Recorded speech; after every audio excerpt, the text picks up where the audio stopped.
Welcome back to our channel. അപ്പോൾ ഇന്നത്തെ video എന്ന് പറയുന്നത് ഒരു ചില്ലി ചിക്കൻ റെസിപ്പി ആയിട്ടൊന്നും ചെയ്യുന്നില്ല. ചില്ലി ചിക്കൻ ഉണ്ടാക്കുന്നതിൻ്റെ ഒരു വീഡിയോയുടെ ഒരു ക്ലിപ്പ് എടുത്ത് വെച്ചിട്ടുണ്ട്. അതാണ് റെസിപ്പി ആയിട്ട് ഇടുന്നില്ല എന്ന് പറഞ്ഞാൽ അത്ര പെർഫെക്റ്റ് ആയിട്ടുള്ള രീതിയിലൊന്നും അല്ല ഞാൻ ഉണ്ടാക്കുന്നത്. ഞാൻ എൻ്റേതായ ഒരു രീതിയിൽ ഉണ്ടാക്കുകയാണ്. അപ്പോൾ കുഞ്ഞുങ്ങളൊക്കെ കഴിക്കുന്നതുകൊണ്ട് എരിയെല്ലാം കുറച്ച്, അതേപോലെ സോസ് ഒക്കെ ഒരുപാട് കുറച്ചുള്ള രീതിയിലാണ് ഉണ്ടാക്കുന്നത്. പിന്നെ എല്ലാവർക്കും എന്തൊക്കെയുണ്ട് വിശേഷങ്ങൾ? എല്ലാവർക്കും സുഖമല്ലേ? അപ്പോൾ ഇതിപ്പോൾ ഞാൻ ചെയ്തത് ഒരു 100 ഗ്രാം ചിക്കനാണ് എടുത്തത്. അത് കോൺഫ്ലവറും സോയാ സോസും ചില്ലി സോസും ഉപ്പും കുരുമുളകും ഇട്ട് നന്നായിട്ട് പുരട്ടി ഫ്രിഡ്ജിൽ വെച്ചു. അത് കഴിഞ്ഞ് അത് ഒരു അരമണിക്കൂറൊക്കെ ഒന്ന് ഫ്രിഡ്ജിൽ നിന്ന് സെറ്റ് ആവട്ടെ. അപ്പോഴത്തേക്കും നമുക്ക് അതിന് വേണ്ട വെജിറ്റബിൾസ്, അതായത് ഗാർലിക്കും ഒരു ചെറിയ പീസ് ജിഞ്ചറും ഓണിയനും ഒരു ക്യാപ്സിക്കും ക്യൂബാക്കി അരിഞ്ഞെടുക്കാം. ഗാർലിക്കും ജിഞ്ചറും നല്ല കുഞ്ഞു കുഞ്ഞു പീസായിട്ട് അരിഞ്ഞെടുക്കാം. അത് കഴിഞ്ഞ് ഈ ചിക്കൻ എടുത്ത് എണ്ണ തിളച്ചതിന് ശേഷം ഒന്ന് ഫ്രൈ ചെയ്തെടുക്കാം. അതായത് ഹൈ ഫ്ലെയിമിലാണ് കേട്ടോ എല്ലാം ചെയ്യുന്നത്. നമ്മൾ ചൈനീസ് ഡിഷസ് എന്തുണ്ടാക്കിയാലും അത് ഹൈ ഫ്ലെയിമിലാണ് ചെയ്യുന്നത്. നമ്മൾ ഇന്ത്യക്കാരൊക്കെ ചെയ്യുന്ന പോലെ നല്ലതുപോലെ സ്ലോ കുക്ക് ചെയ്തല്ല എടുക്കുന്നത്. നല്ല ഹൈ ഫ്ലെയിമിലാണ് അവർ കുക്ക് ചെയ്യുന്നത്.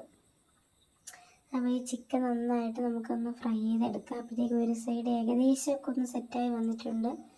അപ്പോൾ നമുക്ക് മറ്റേ വശം കൂടെ ഒന്ന് തിരിച്ചിട്ട് സെറ്റ് ചെയ്തെടുക്കാം. അപ്പോൾ എല്ലാ ചിക്കനും നല്ലതായിട്ട് ഒന്ന് ഫ്രൈ ആയി, ഒരു വശം നന്നായിട്ട് ഫ്രൈ ആയി വന്നിട്ടുണ്ട്. അതുപോലെ തന്നെ മറ്റേ വശം കൂടി നമുക്കതുപോലെ തന്നെ നല്ല ഡീപ്പ് ഫ്രൈ പോലെ ചെയ്തെടുക്കാം. ഇതിൽ വേറെ കളറോ പൊടി, മുളക് പൊടി അങ്ങനെയുള്ള യാതൊരുവിധ സാധനങ്ങളും ചേർത്തിട്ടില്ല. കോൺഫ്ലവറും ചില്ലി സോസും സോയാ സോസും കുരുമുളക് പൊടിയും ഉപ്പും മാത്രമാണ് ഇട്ടിരിക്കുന്നത്. അത് മാത്രം ഇട്ട് മാരിനേറ്റ് ചെയ്ത് വെച്ച ചിക്കനാണ് ഇപ്പോൾ ഫ്രൈ ചെയ്തെടുക്കുന്നത്. ഞാൻ സൺഫ്ലവർ ഓയിലാണ് ഫ്രൈ ചെയ്തെടുക്കുന്നത്. കാരണം ഇതിന് നമ്മൾ കോക്കനട്ട് ഓയിൽ ചേർത്താൽ അതിൻ്റെ ഫ്ലേവർ നന്നായിരിക്കില്ല. അപ്പോൾ എപ്പോഴും റീഫൈൻഡ് ഓയിൽ തന്നെ യൂസ് ചെയ്യാൻ നോക്കുക.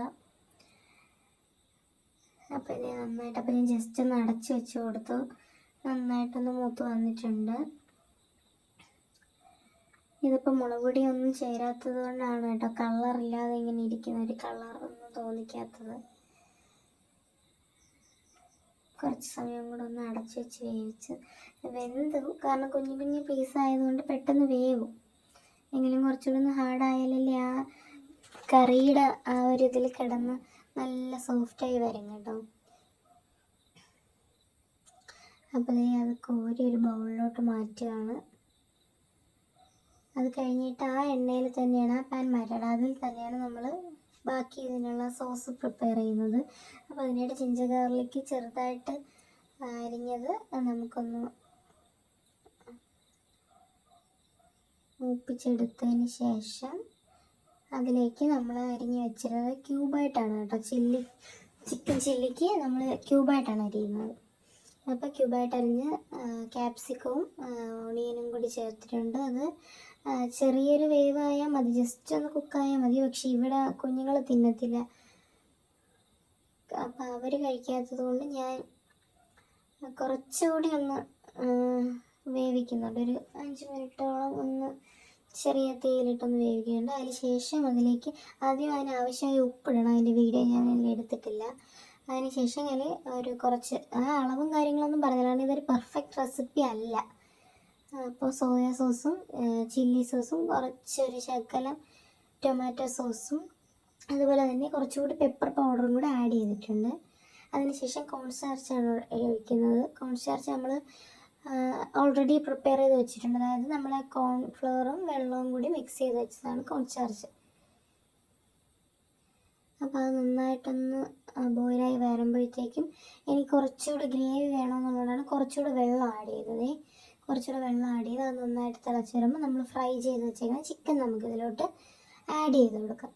ചിക്കനും കൂടി ആഡ് ചെയ്ത് നന്നായിട്ടൊന്ന് എല്ലാം കൂടെ ഒന്ന് ഇളക്കി സെറ്റാക്കി വെച്ചതിന് ശേഷം അത് വീണ്ടും നന്നായിട്ടൊന്ന് തിളച്ച് വരട്ടെ. ഒരു തിള വരുമ്പോൾ അങ്ങ് നിർത്താം. പക്ഷെ ഞാൻ കുറച്ചുകൂടി ഇട്ട് ആ ചിക്കൻ നല്ല ജ്യൂസി ആവാൻ വേണ്ടിയാണ് കുറച്ചുകൂടി നേരം ഇതാക്കുന്നത്. അപ്പോൾ നമുക്കിപ്പോൾ കറി നന്നായിട്ട് വറ്റി വന്നു. ഇതാണ് എൻ്റെ ചില്ലി ചിക്കൻ.